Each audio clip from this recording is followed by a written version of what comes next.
You can hear there. You can actually see it's actually coming out of the overflow right now.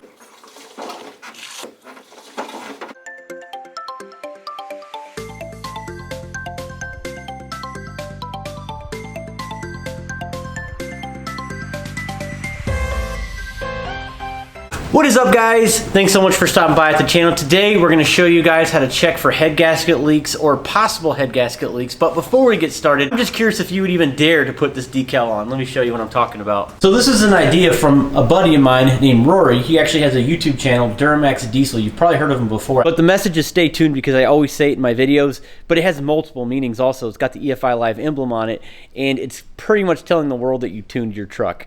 So I'm just curious, would you guys put that on your Duramax? So which one are you gonna grab, honey? The white one.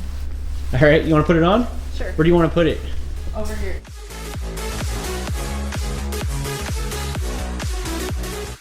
Not bad looking, I like it. So I'll leave a link in the description if you guys wanna purchase one of those. I have black chrome as well as white. So let's go ahead and get right into the video. I have a few items I'd like to share with you really quick here. Now this is a radiator pressure test. Now what this is gonna do is you just find the fitting, pretty simple. You pull off the radiator cap. Once you pull this off right here, it'll show you 20 PSI is the highest that you can go when you do this pressure test here. Find your fitting.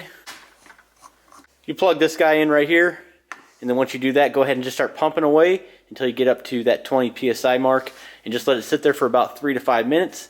If it starts to go down, you have a leak in the cooling system somewhere. Now, I'm not saying that you would have a bad head gasket. This is a quick snapshot on seeing if there's any sort of leaks in your cooling system. The other option right here, which I'll demonstrate with my truck because I don't know for sure if I do have a blown head gasket. So let's go ahead and test this right now. This is pretty much going to be like a chemical reaction. And after I show you that process, we're going to head over to Ryan's diesel service, and he's going to go ahead and demonstrate to you guys in real time what a bad head gasket looks like. And in this particular case, it's going to be an LOI. That footage that you guys are going to watch is the same footage that Ryan and I documented at his shop. We did a full how-to video, step by step. I mean, this has got to be, and I know I say it a lot, but I'm serious, guys. This must be the most helpful head gasket, head stud install video on YouTube, hands down. I'm going to be slamming that video down in a few days so you guys cannot miss it. It's going to be an hour-long video, but it's going to be jam-packed full of insane information. The truck's been sitting all day, so just be careful. If it's been running, make sure that you use caution when removing that. So right now what I'm doing, I'm just transferring some of this fluid into a container. I'm going to reuse the fluid. I'm just going to put it right back in the system.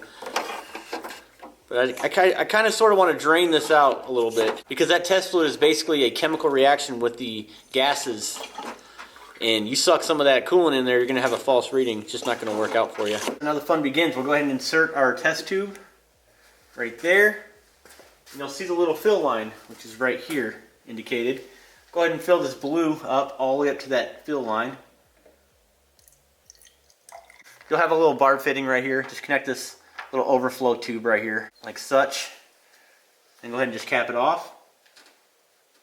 If you filled it up to the line, it's going to be bubbling, and then we're going to let it run for about 10 minutes. What we're looking for, if the head gaskets are bad, is the yellow color right there. So if it turns that color, we're doing some videos.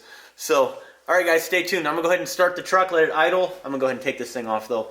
I'll let it idle, and then once I feel like I'm good, I'm going to go ahead and pop that bad boy on there, let it sit, and idle again for about 3 to 5 minutes, and let's see if that thing will change colors. If not, we're good to go.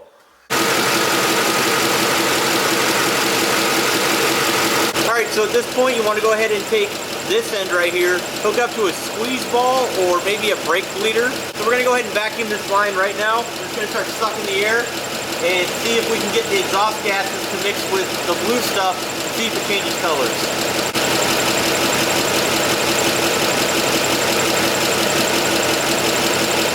You can also do some really cool stuff like this. You take a sprayer, hook it up to the supply tube, because really all this is a vacuum anyways. You can start pumping like that as well.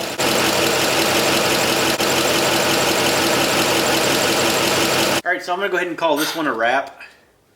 It's good. No issues. It's still blue, so the Duramax will live to see another day. Also, wouldn't be a bad idea to check the oil cap.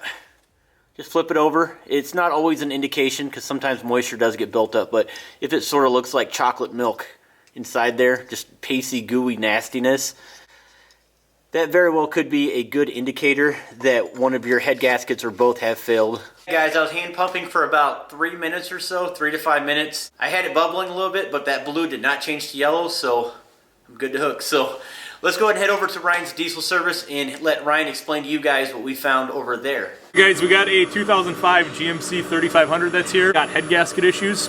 Basically, kind of the concern that the customer had. The coolant tank was black and was losing coolant. He could only make it about 100 to 200 miles. Coolant would start just pouring out of the overflow tank. We did run a couple other tests. Visually, just first popping the hood, we could see the upper radiator hose. This hose is like rock hard. You can kind of see it's very hard to squeeze it. Like you say, coolant tank being black, excessive pressure when we take the cap off. So it's one of those things, like I say, plus with the other test we ran, it's gonna need head gasket. The big thing here is there's a ton of excessive pressure on there, so you gotta carefully do that. Otherwise, you are gonna get one heck of a bath. One thing that I normally do is I'll take this cap, slowly start taking it off. You'll hear it'll start hissing. You'll see it start rising in the tank. The other thing that from times what I've started doing is I'll actually take the cap and rock it back and forth. You can hear there. You can actually see it's actually coming out of the overflow right now, all that pressure. So I'll actually put the cap back on just a touch, just to blow the rest of the pressure off. And there it's off. As you can see here, this was the passenger side head gasket. There is actually a piece missing completely out of this gasket. The gasket is actually broke down there. As well as this is the driver's side, you can see the gasket is actually cracked right there. It's still hanging on, but you can see it's actually cracked and half lifted up. The reason why that coolant tank was black, what was happening was the carbon was actually coming in from the actual cylinder, coming in through this crack and actually mixing in with the coolant. Why your coolant tank starts turning black. So it's mixing in with the coolant, going to the top, separating, etc. That we can see these blown out in the gasket. This 100% confirms that these head gaskets are blown. So we'll go ahead, replace these head gaskets with a Moly grade C gasket, some MBRP studs, and start getting him back on his way. Hey guys, so I hope you enjoyed the video and I hope it was helpful, just giving you guys a few pointers on what to look for if you guys suspect you have a bad head gasket or even a coolant leak of some sort. So just a few techniques that I think that would be helpful to you guys. But with that being said, the footage that you guys saw in this video today is going to be a full head gasket job, head stud video that I will be doing myself and Ryan at Ryan's Diesel Service in Wisconsin. We're actually going to take this truck to the shop and we're actually going to show you step by step probably the most in-depth video possible on a head gasket, head stud video for a Duramax. So I think it's going to be worth your time. And if you guys are interested, watch the entire video from start to finish because literally every single step counts. So 2019 has been an exciting year. It's been great to see the growth on this YouTube channel, and I do appreciate everybody who has subscribed from this year all the way on back. 2020 is even going to be better. We're going to go ahead and knock it out of the park. Other than that, guys, that's all the time that we have for today. We'll see you on the next video. Take care. Got it? Yep.